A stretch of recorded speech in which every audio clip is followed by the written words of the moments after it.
জিরা রাইস ভারতের খুবই পপুলার একটা আইটেম।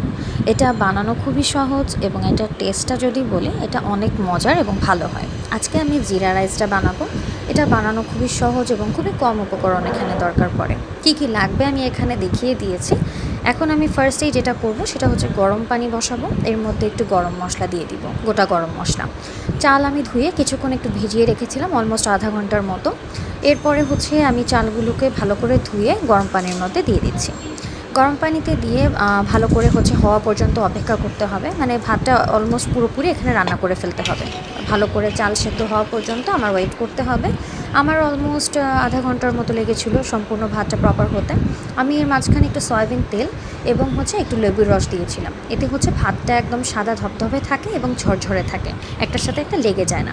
প্রায় আধা ঘন্টার মতো জাল করার পরে আমার ভাতগুলো খুব সুন্দর মতো হয়ে গেছে। আমি একটা স্ট্রেইনারের মধ্যে ভালো করে এটা ছেঁকে নিচ্ছি, পানিটা ভালো করে ঝরিয়ে ফেলার জন্য। তো আমি সব ভাতগুলো আস্তে আস্তে করে উঠিয়ে নিলাম, একটা স্ট্রেনারে রেখে দিলাম। এরপরে আমি একটা ডেকচিতে হচ্ছে ঘি দিলাম।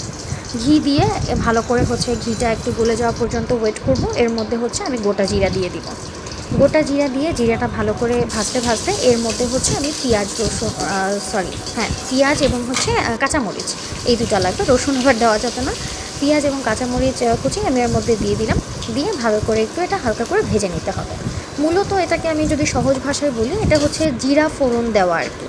তো এরপরে হচ্ছে ভালো করে একটু যখন ভাজা ভাজা হয়ে গেল, তখন আমি আমার এই যে রান্না করা যে ভাতগুলো ছিল সেগুলো এর মধ্যে দিয়ে দিলাম। ব্যাস শেষ। এরপরে হচ্ছে ভালো করে আমি এটার সাথে মিক্স করে নিব। সুন্দর করে নেড়ে নেড়ে ভালো করে মিক্স করতে হবে, যেন সব জায়গাতে হচ্ছে প্রপারভাবে ঘি এবং জিরার যে মিক্সচারটা ছিল ওটা যেন পৌঁছে যায়।